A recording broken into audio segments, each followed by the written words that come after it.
암에 대한 궁금증을 종양내과 의사들이 직접 풀어드리는 시간, 그 암이 알고 싶다 제17회 시작하겠습니다. 안녕하세요. 오늘도 똑같이 세 분의 교수님들 모시고 하겠습니다. 오늘 이쪽부터 자기소개 부탁드립니다. 굉장히 어색한 해가지고. 안녕하세요. 동국대 혈액종양내과 김달룡입니다. 네, 이대 목동병원 혈액종양내과 이경은입니다. 천안 순천향대학교 병원 혈액종양내과 이상철입니다. 예, 아주대학교 병원 종양혈액내과 이현우입니다. 종양혈액내과고 나머지는 혈액종양내과. 다른가인가 봐. 사실 똑같은 건데 이 병원마다 이제 쓰는 방식이 조금 다르죠. 네. 저희가 종양내과 의사들이 직접 풀어드린다고 했는데 어쨌든 종양내과 의사라는 거 다시 말씀드리면 암과 관련된 항암제를 주로 다루고 그다음에 암과 관련된 항암제 관련된 연구를 하고 치료 방향도 정하고. 네, 그다음에 치료 방향도 정하고 그다음에 나라에서 하는 암과 관련된 어떤 보험 제도라든가 정책이라든가 이런 걸 관련된 상당한 영향력을 미치는 그런 그랬으면 좋겠네. 그런 학회를 통해서 영향을 미치는 그런 사람들의 집단이 아마 종양내과 의사다라는 거고요. 저희가 오늘은 최근 한 4번에 걸쳐서 주요 암에 대해서 지금 다루기 시작하고 있었고요. 이번에는 4번째 암으로 대장암 2번째 시간. 지난번에는 암의 증상, 대장 내시경의 중요성 뭐 이런 것들을 저희가 다뤄봤었는데 오늘은 그럼 일단 진단된 대장암을 어떻게 치료할 건가 이걸 먼저 다뤄보도록 하겠습니다. 일단 대장암이 어떤 건지 뭐 위치에 따라서 부르는 이름도 조금 다르고 그러잖아요. 뭐 대장암, 결장암, 직장암 뭐 이게 막 혼용돼서 사용될 수가 있어서 정의가 어떻게 되나요? 대장을 이제 지금 우리가 하나로 소장 다음이 대장이라고 그냥 알고 있는데 이제 엄마 뱃속에 있을 때는 사실 두 개가 합쳐져가지고 하나의 관으로 연결된 거고요. 이제 우리가 병으로는 결장암하고 직장암으로 크게 나누는데 이제 소장에서 이제 시작해서 이제 오른쪽에서 시작해서 본인 배로. 오른쪽에서 시작해서 이제 올라갔다가 이제 왼쪽으로 넘어가고 아래로 내려간 다음에 S자 모양으로까지 가는 데가 우리가 결장이라고 얘기하고요. 그 아래 변을 모아놓는 직장, 이렇게 결장암과 직장암으로 되게는 두 개로 구분합니다. 그림 같은 거 보면 위 다음에 막 꼬불꼬불한 거는 소장이고 네. 그다음에 그 배 바깥쪽으로 이렇게 물음표 모양으로 이렇게 돌아가면서 생겨 있는 것을 다 대장이라고 얘기하는데 그 대장 중에 맨 끝에 꼬랑지 부위를 직장이라고 얘기하고 그 전까지를 결장이라고 얘기하는 거죠. 그래서 요 사이에서 생기는 것 중에 아래쪽에 생기는 거는 직장암이라고 하고 직장 위쪽에서 생기는 것을 결장암 또는 그냥 대장암이라고도 얘기 많이 하고 그러는 것 같아요. 그죠? 그래서 대장암의 치료 그러면 결장암과 직장암에 대한 치료를 좀 구분해서 치료 방법이 조금 다르니까 구분해서 얘기해야 돼서 저희가 정의에 대해서 미리 얘기해 봤습니다. 그러면 제일 중요한 치료는 대장이나 직장이나 가능하면 수술하는 건가요? 그렇죠. 수술이 제일 중요해요. 그러면 위치에 따라서 결장암, 직장암 이렇게 나눠서 이제 치료를 하게 되는데 대장암 진단되면 어떻게 치료 보통 어떻게 되나요? 종류가? 네, 결장암의 치료에 대해서 주로 결장암에 대해서 먼저 부탁드릴게요. 결장암의 일부는 이제 위암에서 우리가 내시경으로 치료했던 것처럼 아주 일부의 환자에서는 내시경으로 치료하는 경우도 있는데 대부분의 환자는 일단 수술을 받게 되고요. 수술을 하고 나서는 이제 수술한 조직을 가지고 저희가 병기를 보고 2기의 고위험군이나 아니면 3기의 환자에서는 저희가 항암 치료를 하고 이제 우리가 수술할 수 없는 환자들 대상으로는 이제 저희가 항암 치료를 하는 걸로 되어 있습니다. 결장암 중에서 수술이 가능하면은 수술을 하고 아주 일부만 내시경 절제를 하고 수술이 불가능하면 항암 치료를 결정하게 된다. 보통 그렇게 되는 거네요. 자, 그러면 수술을 하게 되면 그 이후에는 어떻게 되나요? 수술하면 이제 재발이 중요하니까 재발을 안 하게 하는 재발률을 줄이는 이제 항암 화학요법을 시행하게 되는데요. 이게 보조 항암 화학요법이라고 얘기를 하고 일반적으로 이제 항암 치료를 하게 됩니다.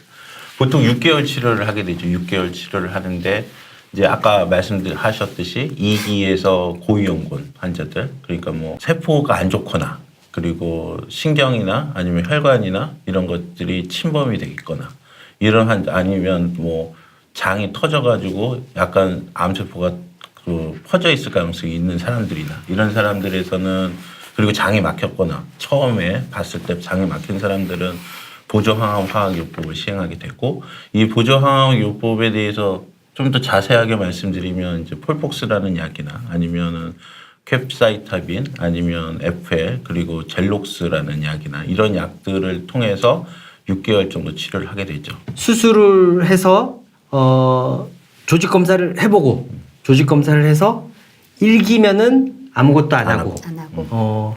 2기 중에서도 고위험군이냐 저위험군이냐를 나누는 어떤 병리학적인 기준이 있는 거고 아까 얘기했듯이 뭐 여러 가지 뭐 장이 막혔거나 뭐 혈관 침범이 있거나 뭐 임파선을 조금 뗐거나 뭐 하여튼 다양한 이유로 인해서 2기 저위험군과 고위험군을 나눠서 저위험군은 조금 약한 치료를 하고 아니면 안 하고 요새 이제 오케이. 그 다음에 고위험군은 항암 치료를 가능하면 아까 뭐 폴폭스 뭐 이런 약제 그러니까 이제요법이라고 얘기하죠. 그렇죠. 예, 어렵게 어렵게 얘기하지 말고 그러면 그 약 이름을 얘기하면 좀 어려우니까 이제요법으로 치료를 해야 된다라는 거죠. 3기는 무조건 이제요법으로 그렇죠.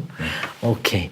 4기는 이제 전이가 동반됐다는 얘기니까 그거는 조금 다른 문제라서 4기에 대한 문제는 나중에 다뤄보도록 하겠습니다. 그러면 이제요법을 하는 대상이 되면 이제요법 약제 종류 중에 폴폭스라고 얘기하는 이제요법이 있고 그다음에 캡사이타빈 플러스 옥살리플라틴이라고 얘기하는 그런 이제요법 약제 K폭스라고 얘기할까요?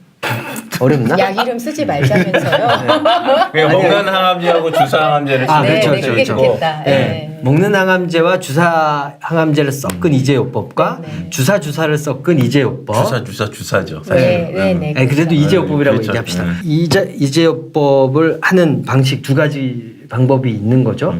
그래서 그걸 가지고 뭐 요즘에 보통 6개월 치료하긴 하는데 만약에 너무 나이가 많거나 여러 가지 부작용 뭐 예를 들면 당뇨라든가 신경 부작용이라든가 뭐 여러 가지 부작용이 있거나 이러면은 다 똑같이 할 수는 없잖아요. 그렇죠. 네. 중단은 그러니까 사실은 이제 보조항암 화학요법은 환자들의 상태를 잘 보면서 그 환자들이 부작용이나 이런 걸 잘 견뎌내는지 못 견뎌낸 다음에는 사실은 치료하기가 어렵죠. 사실.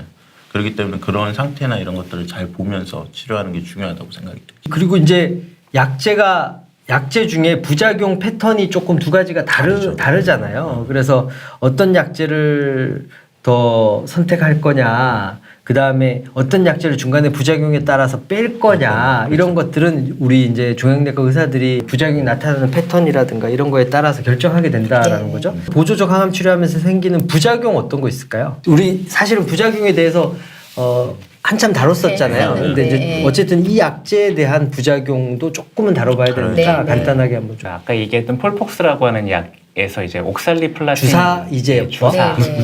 이거 너무 어렵다. 네. 폴폭스라고 하죠, 그냥. 폴폭스. 옥살리플라틴이라는 약의 대표적인 부작용 우리가 12번을 이제 맞게 되는데 2주마다 12번 맞으면 6개월이니까 우리가 그 정도 맞으면 대개는 다 이제 손끝 발끝이 저려오기 시작합니다. 저려오고 심한 분들은 발바닥에 감각이 무뎌져가지고 걷는 것조차 힘들어하시는 분들이 있거든요. 저는 이제 우리가 6개월 치료하면서 가장 힘든 게 그 옥살리플라틴의 신경 독성이 아닌가 저는 그렇게 생각합니다. 맞아요. 초기 부작용은 없나요? 초기 부작용? 이건 이제 사실은 누적 부작용이잖아요. 그렇죠. 네. 그러니까 12번 중에 보통 평균적으로 8에서 10번 정도 넘어가면서 생기는 부작용이고 그 다음에 어떤 사람은 당뇨라든가 이런 것 때문에 신경 부작용이 있었던 사람이면 조금 더 올 수 있고 나이가 많은 사람이면 좀 더 올 수 있고 뭐 이런 개개인마다 차이가 나는 부작용이고 초기 부작용 구역구토도 올 수가 있죠. 그러니까 일반적인 우리 항암제 관련된 부작용이 다 있기는 있죠. 그래서 중등도의 구역구토, 그 다음에 혈액 수치 떨어지는 발열, 우리가 예전에 다뤘던 그런 일반적인 항암제 부작용이 다 있을 수 있다. 그렇지만 그거는 저희가 항암제 부작용에 맞춰서 약제 조정하는 원칙이 있으니까 거기에 맞춰서 대처하면 되고 다만 큰 차이는 아까 얘기했던 신경부작용에 대해서 어떻게 조치할 거냐 이거에 대한 거죠. 신경부작용은 사실 5년 넘게 생기는 분도 있긴 있더라고요. 계속. 그러니까 영구적으로 생기는 분의 비율이 한 10몇 % 정도 되니까 사실은 그게 생기면 신경통으로 고생하게 되니까 물론 암이 아주 중요하긴 하지만 신경통으로 부작하게 되니까 그 부작용이 생기는 정도를 그 담당 교수님과 상의를 해서 필요에 따라서는 용량 조절을 해야 되는 그런 걸 좀 알았으면 본인이 이제 얘기를 하면서 우리가 조정하게 되는 그렇죠. 거죠. 맞아요. 그게 제일 중요한 것 같아요. 환자분이 자기 부작용에 대해서 얘기하는 게 굉장히 중요하다고 그래도 뭘 생각이 듭니다. 바꾸시지는 않으실 거잖아요. 아니 아니, 많이 줄이는 용량을 줄일 수 예, 있어요. 용량을 줄이는 네. 경우가 있고요. 네. 그다음에 우리 3개월만 사용하는 연구나 이런 것들이 지금 현재 많이 나와 있거든요. 네. 그래서 아까 신경부작용을 유도하는 그 옥살리플라틴이라는 약제를 3개월만 쓰고 6개월 다 안 쓰는 그런 연구들이 요즘에 많이 나오고 있어서 앞으로 그런 거는 조정해 갈 가능성이 그렇죠. 많이 있습니다. 항상 그거는 이렇게 설득을 시키고 이해를 시키는 게 대부분인 것 같고 별로 이렇게 해줄 수 있는 게 많이는 없어가지고 그렇죠. 증상 조절해 주는 거 외에는. 그래서 어쨌든 우리가 약제 부작용이 생기면 우리의 결정은 미리 약제 사용을 중단하는 게 더 이득일까 아니면 지속하는 게 암 재발 예방을 위해서 지속하는 게 더 이득일까를 고민해야 돼. 고도의 하여튼 결정 과정이 있어야 된다고 저는 생각하고요. 그런 과정을 통해서 환자분한테 제일 도움되게 결정할 텐데 환자분이 힘들어하는 정도를 잘 표현해 주시면 저희가 거기에 맞춰서 결정하게 된다 이렇게 생각하시면 될 것 사실 같아요. 그런 판단을 위해서 임상 연구를 하는 거니까요. 오케이. 네. 임상 연구가 사실은 되게 중요한 역할을 하는 거죠. 알겠습니다. 나중에 아마 임상 연구에 대해서도 좀 다뤄보는 시간을 네. 하긴 해야 될 것 같아요. 자, 그럼 지금은 결장암에 대해서 말씀했고, 그러니까 결장암은 수술 후에 병기가 확정이 되면 그 병기에 따라서 보조요법의 정도가 결정이 되고, 보조요법의 정도도 그 개인의 나이라든가 원래 갖고 있는 위험 요소라든가 부작용 정도 이런 거에 따라서 그 6개월간의 치료도 조금 조정해 가면서 하게 된다. 예. 그 정도로 이해를 하시면 될 것 같고 그러면 주로는 결장암은 수술과 보조 항암 치료로 결정되네요. 치료가. 그렇죠. 수술이 가능한 완치 목적의 수술이 가능한 결장암 같은 경우에는 아까 얘기했듯이 이제 전체 물음표 중에 꼬랑지에 붙어 있는 그 직장암에 관련돼서는 어떻게 그 치료가 되는지 좀 알아봐야 될 것 같은데 먼저 결장암과 직장암을 뭐 위치에 따라서 나누긴 하지만 제일 큰 차이는 뭔가요? 위치에 따라 나누는 거. 되게 재밌는데요. 네. 그래도 이제 어쨌든 위치만 가지고 치료법이 달라지지 않을 테니까. 왜 결국은 끝나는 그러니까 소화기 트랙이 끝나는 부분이잖아요. 입부터 시작해서 식도, 위, 소장, 대장. 에서 이제 대장 중에서 결장, 그다음에 직장, 항문, 이제 종착역 그죠. 그래서 저희가 회복적인 기준은 뭐 내시경으로 볼 때 항문에서 몇 센치까지 뭐 8cm, 10cm 조금 구분은 다르지만 하여간 아래서부터 한 뼘 안쪽이에요. 근데 이 부분인데 문제는 우리 몸에 이제 가장 큰 차이를 물으셔서 말씀을 드리면, 그러니까 복강은 넓어요.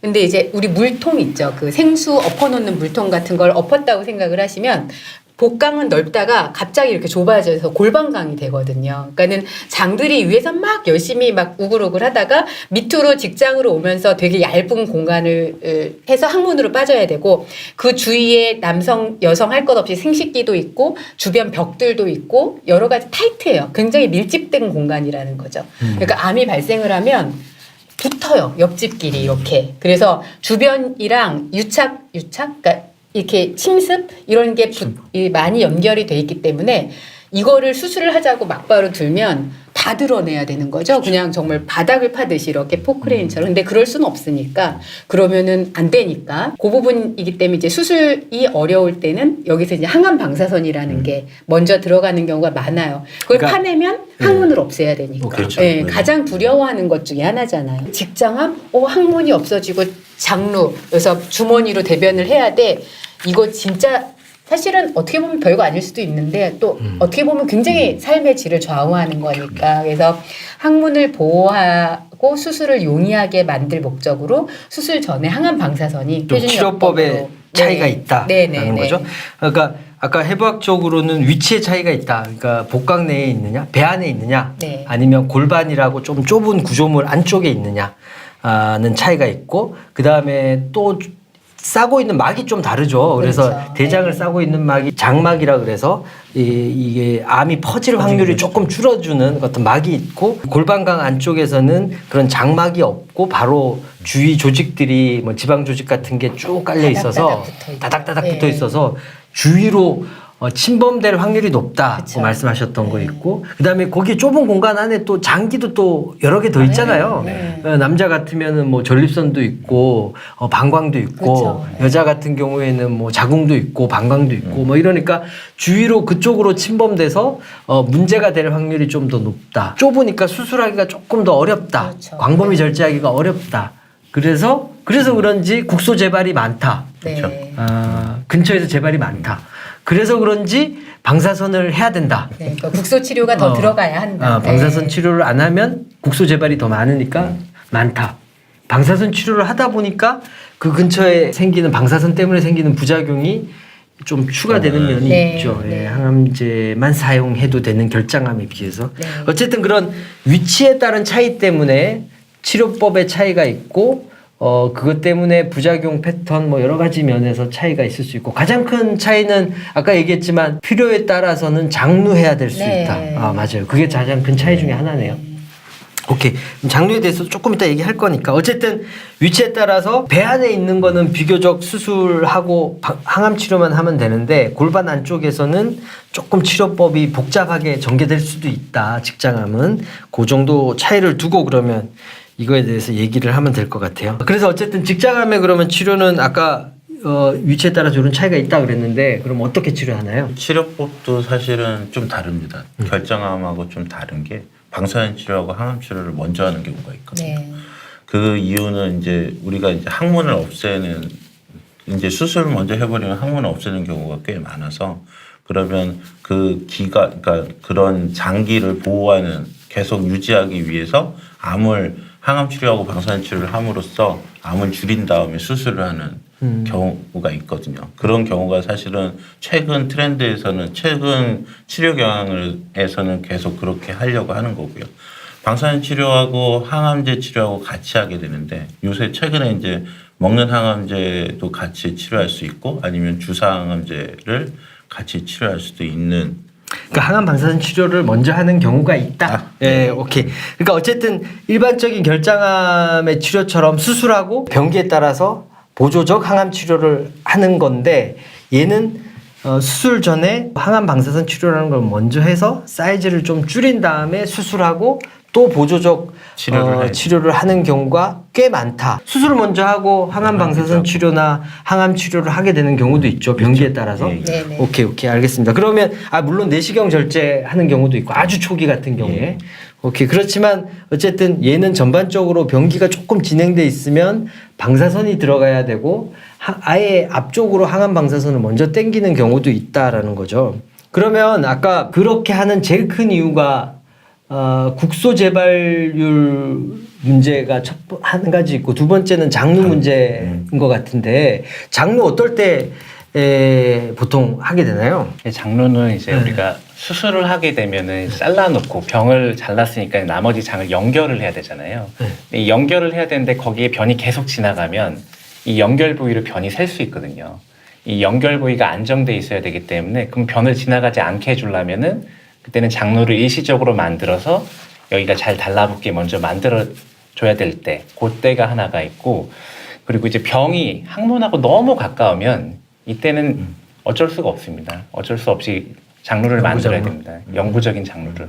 일단 크게는 이렇게 두 개로 나눌 수 있을 것 같습니다. 복원 가능한 장루가 있고 영구 장루 해야 되는 경우가 있고, 그런데 이제 그 주 이유는 암의 시작 부위가 어디였느냐. 네. 네. 시작 부위가 너무 항문이랑 가까우면 영구 장루를 할 수밖에 없다, 이런 거죠. 네. 네. 근데 대신 항암 방사선을 통해서 만약에 병의 범위가 아래 위로 길게 있었는데 그게 많이 위쪽으로 줄여주면, 훌륭한 경우죠. 줄여주면 그게 복원 가능한 어떤, 아예 그 장루를 안 할 수도 있고, 그렇죠. 아니면 뭐 염증 때문에 복원 가능한, 방사선 치료하고 나서 좀 염증이 있다거나 이러면 복원 가능한 정도 수준의 장루했다가 복원하는 경우도 있고, 뭐 이렇게 된다. 그거는 이제 병의 상태에 따라서 네.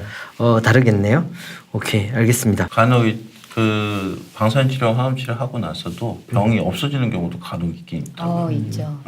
그럴 그거 때 되게- 예후가 더 좋다는 얘기가 있고. 그런 병리학적 완전관에는 어느 기관에서든지 가장 바라는 바. 좀 어려운 얘기인데 그러면 수술해야 돼요? 그거는 좀 수술하는 게 좋을 것 같아요. 저는. 대부분은 아직은 해야 된다. 병이 없어져도 해야 된다라는 거죠. 자, 그러면 장루하는 경우가 지금은 이제 완치 가능한 수술을 했을 때 장루 같은 경우에는 암의 위치에 따라서 복원 불가능한 영구 장루가 있고 아니면 장루를 하더라도 복원하는 경우가 있고 아예 장루를 안 해도 되는 경우가 있는데 그거 말고는 장루하는 경우 없나요? 많죠. 사실 네. 꼭 대장암이 아니어도 우리 몸에 엄청 긴 기관이잖아요. 그러니까는 그 중에 막히거나 터지거나 하면 장루를 하는 경우는 많죠. 그냥 사실 제가 보는 환자 중에 가장 흔한 건 복막전이나 이런 것 때문에 장폐색이 일어났을 때. 이제 대장암도 가끔 그러는데 응급실로 배가 아파서 왔는데 그 암덩어리가 꽉 막아서 가스가 안 지나가는 거예요. 우리 몸의 장은 하루 이틀 기다려주진 않거든요. 그러니까 급하게 일단 밖으로 우회를 해놓고 장폐색일 때 이제 우회 한다. 예. 장폐색일 때는 왜 해요? 꽉 막히면은 어딘가 긴 트랙 중에 뚫어줘야죠. 예. 막힌 채로 내비두면 터질 수도 있고. 그럼요. 터지고 예. 그 아예 못 먹고. 안에서 예. 폐혈증이나 이런 게 생길 수도 그러니까 있고. 이 소화기 트랙의 장점이자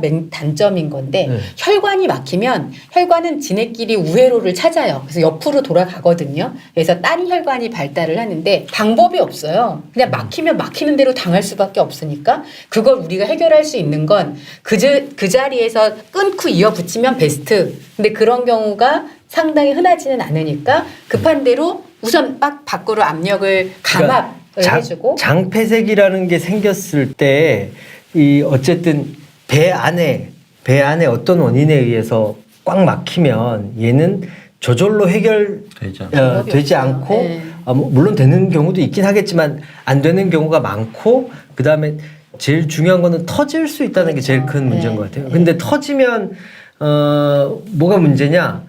장 안이 엄청 지저분하잖아요. 그죠? 깝깝하죠. 대변이 꽉 차 있으니까 대변이 배 안에 그냥 쫙 퍼질 수 있다. 그러면 엄청 심각한 폐혈증이나 이런 여러 가지 문제점을 유도할 수가 있기 때문에 장폐색이 왔을 때는 장폐색을 뚫어주기 위해서 장을 밖으로 열어주거나 아니면 주위로 연결해주거나 이런 게 필요할 수가 있는데 어쨌든 그런 이유로 우리 장루를 하는 경우도 있고 뭐 어쨌든 그게 암이 진행했을 때 완치 목적으로 뭐 위치에 따라서 하는 경우도 있지만 다른 이유로 장이 막혀도 일시적으로라도 장이 막혀도 하는 수가 있다. 직장암과 결장암은 해부학적인 이유 때문에 수술 방식이 조금 다르고 그 다음에 수술 후에 보조적인 치료 요법도 수술 후에 할 수도 있고 수술 전에 할 수도 있고 방사선이 추가되는 경우도 있고 그래서 어쨌든 조금 다르네요, 그죠? 그렇죠.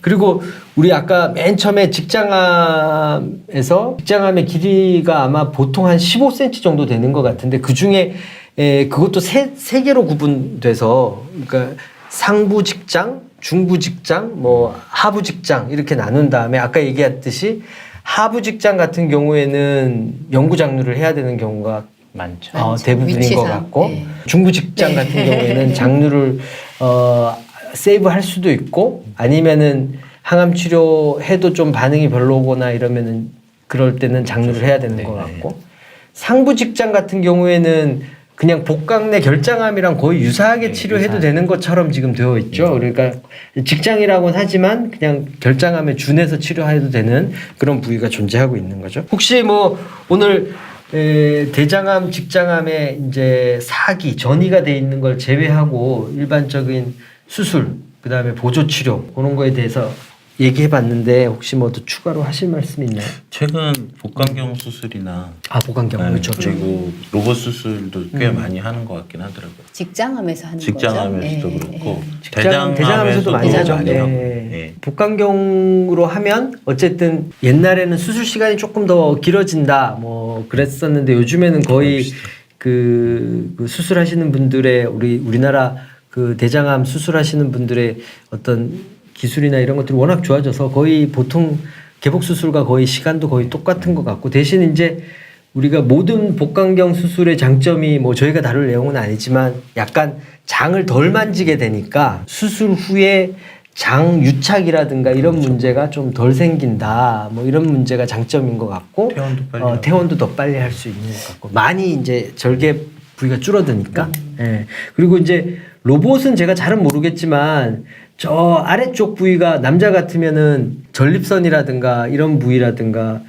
그런 수술 하다가 보면 조금 손상되거나 그래서 소변 보는 문제라든가 아니면 발기부전이라든가 이런 거의 위험성이 좀 더 높아지는데 이 로봇 수술함으로써 그런 것들이 조금 덜 세이브되는 경향이 있다 뭐 이렇게 얘기하시는 것 같더라고요. 그거는 우리 수술하실 때 우리 선생님들과 조금 더 상의해가면서 결정할 문제인 것 같아요. 비용도 조금 비싸고 그러니까 수술의 원칙에 관련된 부분이 바뀌는 건 아니고 이걸 하니까 더 수술의 결과가 더 좋다 이거라기보다는 테크닉이 좋아지면서 합병증이나 이런 부작용이, 것들이 조금씩 줄어들 여지가 있어서 아마 이런 다양한 수술법이 나오는 것 같습니다. 지금 현재까지는. 아직은 좀 조기 병기 단계에서 응용 가능한 거죠. 그런 거는. 원칙적으로는 아무래도 그런데, 조절 이런 원칙적으로는 그런데 조금 이게 수술하시는 분들이 확장돼가 위암에서도 보면 사실은 조기 위암만 복강경 내시경 하라고 돼 있거든요. 그런데 지금 보면 진행성 임상 시험 단계. 네,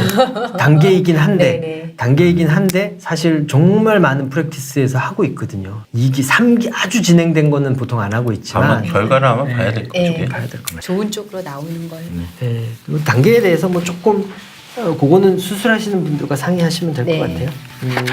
오케이, 알았습니다. 오늘 그러면 두 번째 시간으로 직장암, 대장암, 그러니까 결장암, 직장암의 치료에 대해서 얘기해봤습니다. 감사합니다.